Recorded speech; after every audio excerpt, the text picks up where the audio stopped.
Hello. First of all, I'd like to start with a very big thank you for inviting me to speak at your conference. It's a great honour and privilege to be here. My name is Nikki Moore and I'm a senior lecturer in career development and also head of continuing professional development at the International Centre for Guidance Studies at the University of Derby.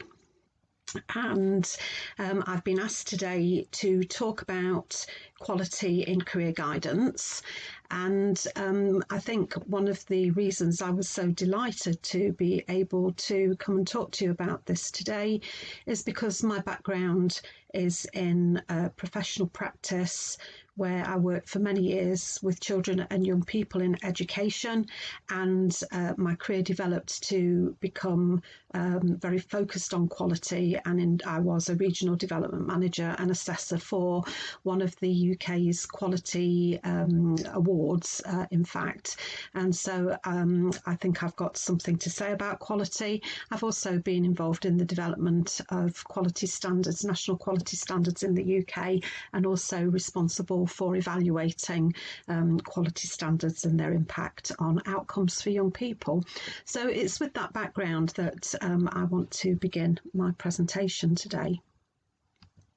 So what is the presentation going to cover? Well, first of all, I want to tease out some ideas around the concept of quality so that you can understand what my perspectives around quality are, and also the pitfalls which are associated with discussing quality. I'm going to give you a brief overview of the requirements for schools and colleges in England. I'm going to look at one very particular framework for quality, and I'm also going to talk about accountability for quality as well. So a note on the vocabulary that I'm going to use. A lot of vocabulary related to career is quite disputed, and so I just wanted to explain how I was going to use the language. So when I talk about career, I'm talking about somebody's learning and development throughout learning, work and life. So it's a very broad notion of career. When I talk about career guidance, I talk about this as an umbrella term which describes a range of different activities which support people to make and implement career decisions. Some of those activities might be counselling, mentoring, careers education, digital solutions for career guidance, for example, artificial intelligence, a whole range of different things, but they all come under the umbrella of career guidance. When I talk about personal career guidance, what I'm talking about there are personalised services which assist people of any age to make these very important but often difficult decisions around education, training and work, and to help them manage those the careers. And sometimes in different countries it's called career counselling, sometimes it's called career coaching, but in England particularly we talk about it as personal career guidance. And then there's careers education. And when I say that, what I'm talking about there is the delivery of learning activities around careers as part of a curriculum. So first of all, let's think about this concept of quality. Now, having read quite a lot about quality, what I would say is I think the concept is very contested, and it's also very, very complex. And as I've read around this idea of quality, it's made me ask the question, who gets to make the decision about the criteria that we use to judge quality?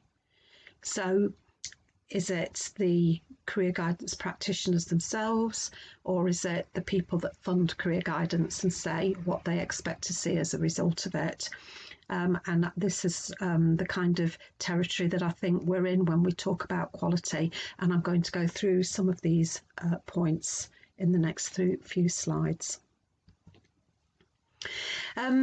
So certainly when you get to the end of this presentation and moving forward and when you're back in the office, I think there are some questions that you might want to ask yourself, and I put them here at the early stages of the presentation just so that they can be sort of provoking your kind of mind to think about these bigger issues as you're listening to what I've got to say. But certainly you might want to go back to the office, talk with your colleagues about these kind of ideas. And these are some of the questions you might want to think about. So how do you view quality when you're thinking about career guidance? What are your benchmarks? What are the standards that you're going to use? And how would you go about measuring these standards once you've decided on what they are?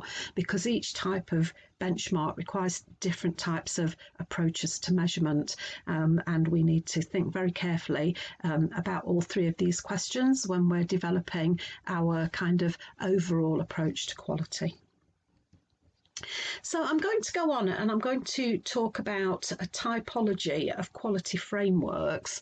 And this is really just a way of classifying different ways of thinking about quality, if you like.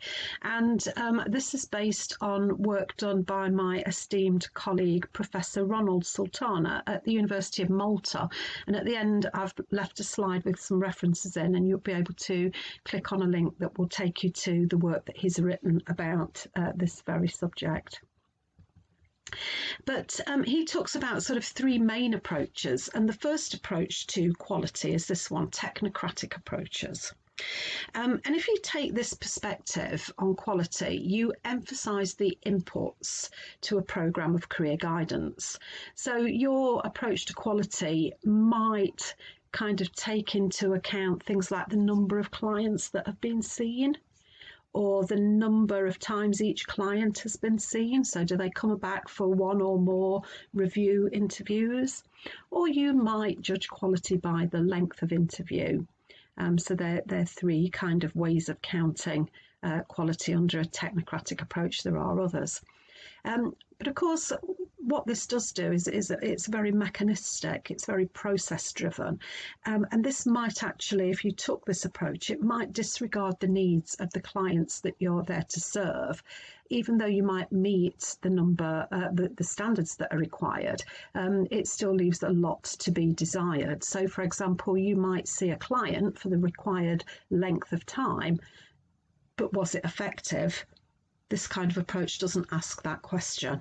So whilst it might be a good thing in terms of managing resources to ask these questions, in terms of impact on clients, this kind of approach doesn't help us make progress. Another way of thinking about quality is as an interpretive approach. And this approach gives more emphasis on context. So it relies on us understanding the needs of our clients and the responses that are required. And in this system, unlike the first, the provider and the client or the user are given an equal voice. Now, this is great if clients are saying what it is they need and you're trying to design a system based around client needs. That's one way of looking at quality, that it meets those needs. But of course, clients don't always understand what it is they don't know. And therefore, if you're trying to engage them in designing a system, a quality system, then what you might end up doing is disappointing them. They might have quite a negative view of career guidance if you just listen to the client or you give too much emphasis on the client's kind of drivers around what quality looks like. So it might result in this kind of phrase here: I went for a leaflet on becoming a teacher and the advisor wanted to talk about other options. When I see that phrase, I think, well, actually, the advisor may well have been right to explore how the client had come to that kind of decision and what other options they'd discussed. That sounds like good career guidance to me. But if the client's expectations were that they'd already made a decision and they just wanted a leaflet, then you can understand that their expectations have coloured their understanding of the guidance process. So for them, it doesn't look quality. But for those of us that know about quality standards, that does look like it could be a quality approach. The third type of approach is an emancipatory approach, and what basically this approach recognises that clients all are individuals and they have a variety of needs. Some have more needs than others, but the organisation has processes and practices in place which would respond to every type of client's need, including those with specialist needs. And in this case, I've given the example of a young person who has special educational needs or disabilities, or maybe a young person or group of young people who have social needs. Now, this kind of approach to quality, it promotes the interests of these groups. And the kind of way you might measure this might include conversations around how the different types of or the resources that are available, how they're allocated, what percentage of the available resources are allocated to those in most need, or is it equality in that everybody gets exactly the same amount of service. So obviously this is a very much more in-depth responsive approach, which is there to help every person achieve their aspirations and their potential. So in thinking about quality frameworks themselves, there are different things to look out for in the design of frameworks. So sometimes they're very administrative. So these systems are designed as very much a top-down process, and what you'll do is you'll get involved in all sorts of measuring and monitoring, how many had this, what was that, etc. This is a very quantitative approach to quality. But you might have a practitioner-centred system.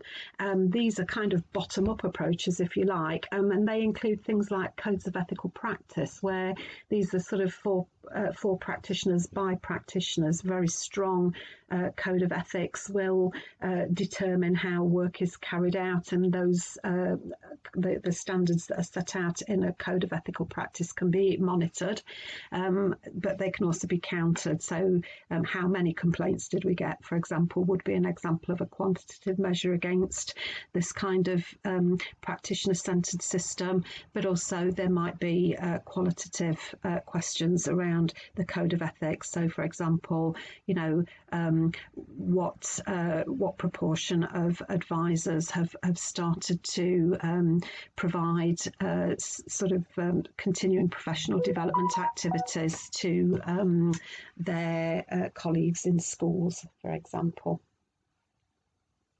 Now, the third type of system is a user-centred system, and this gives the client a great deal of voice and uses this to help determine the service.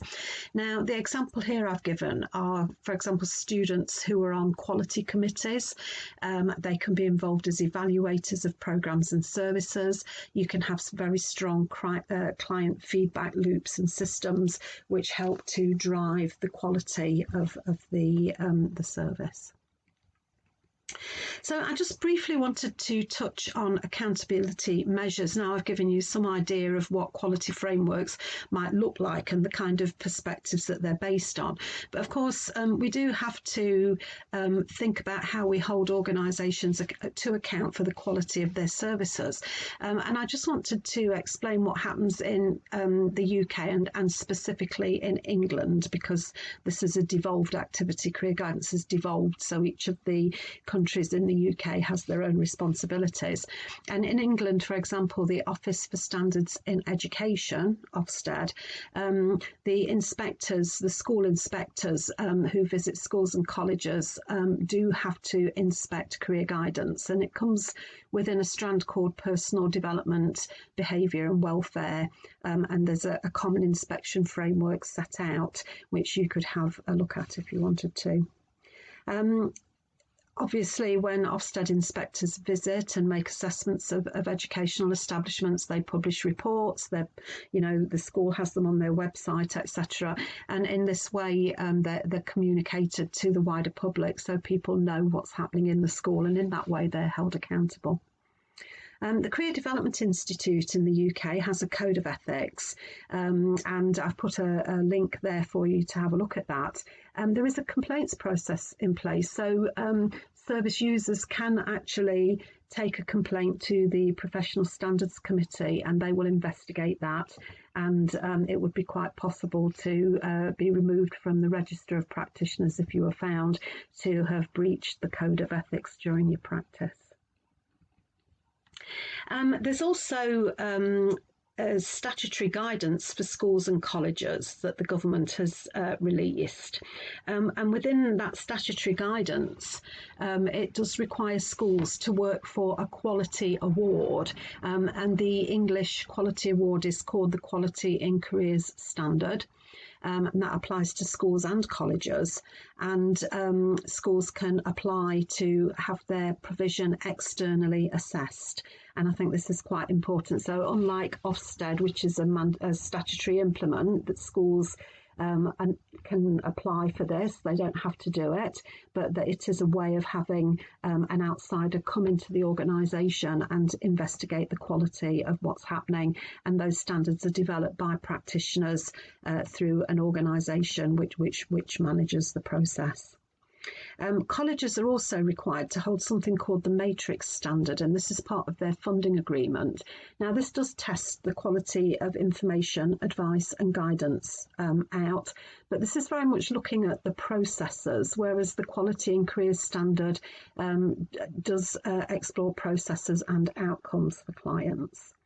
I think it's also worth noting that in the statutory guidance, whilst colleges are required to have Matrix as part of their funding agreement, they're also required to pursue the Quality in Careers Standard. That isn't mandated, but they're just recommended to do that. So as you can see, there are a number of ways that organisations are held to account for the quality of the provision. So I just wanted to touch now on the framework that I referred to. Now, there are a number of different frameworks which you will have heard about that are internationally recognised. So one that springs to mind is one that's called DOTS by Bill Law, DOTS, and the D stands for decision making, the O stands for opportunity awareness, T for transition skills, and S for self-awareness. And these four areas are domains of learning. So that framework basically sets out the kind of areas that need to be in an actual programme of career learning, the learning outcomes, if you like. What I want to do today is to just take you through a different type of framework of quality. This one is called the 8 benchmarks for good career guidance. It's usually referred to as the Gatsby benchmarks because it's the Gatsby organisation that worked to develop and publish these. And my organisation, the International Centre for Guidance Studies, supported the organisation in doing the background research for these quality standards. And since then, we've been involved in evaluating the impact of these on a set of pilot schools in the northeast of England. And we're just about at the end of that pilot now and about to publish. So certainly when that final report comes out, it would be interesting reading for anybody who's got an eye for quality. Now, I know my colleague Mark de Backer is going to take you through these in more detail, but I just want to give you a very broad overview of these standards. So the first thing to note is that there are only 8 of these standards.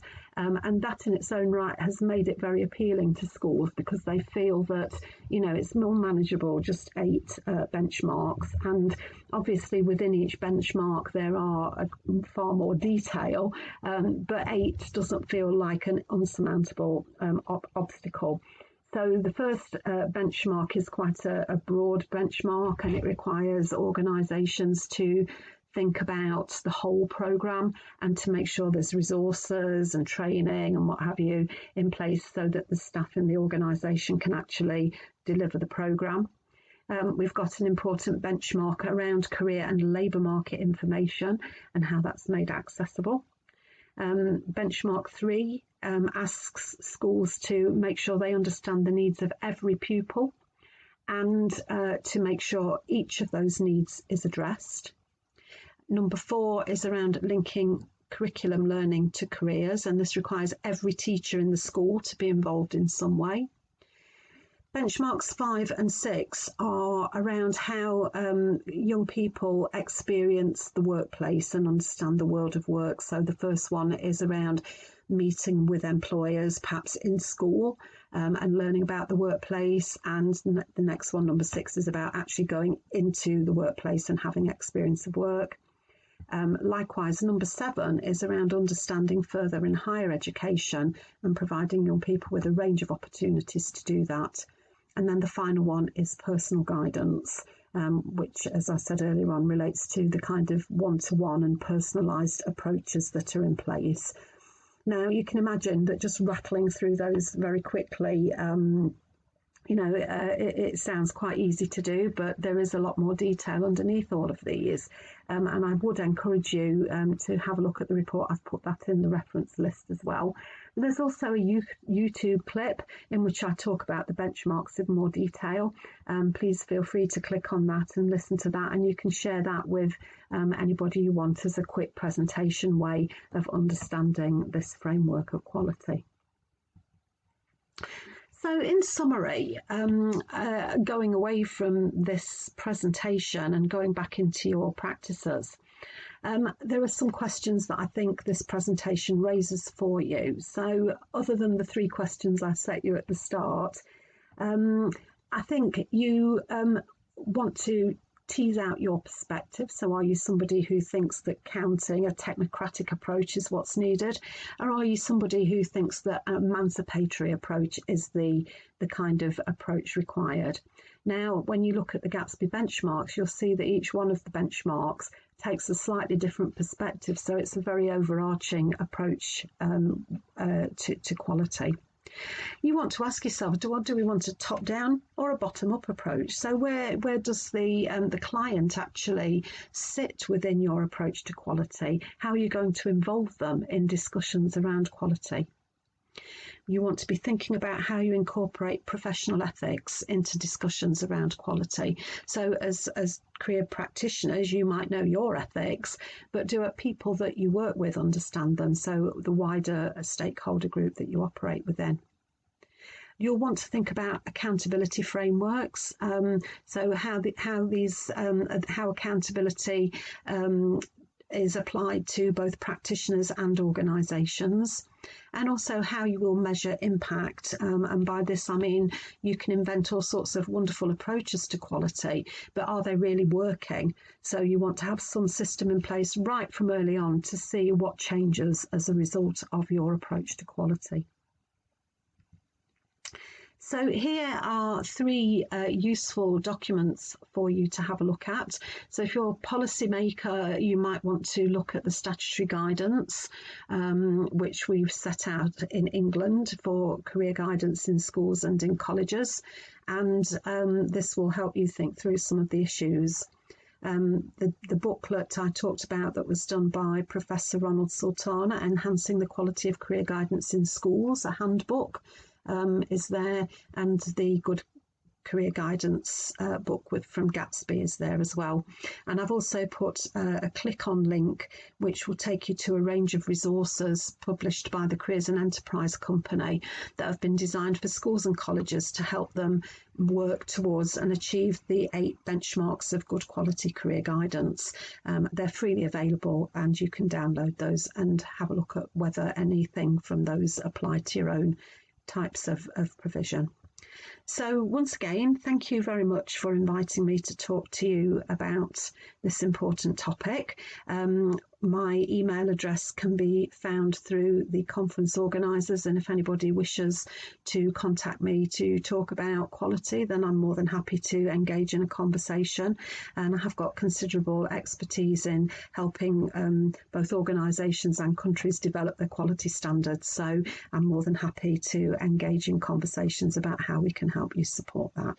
And once again, thank you very much for listening.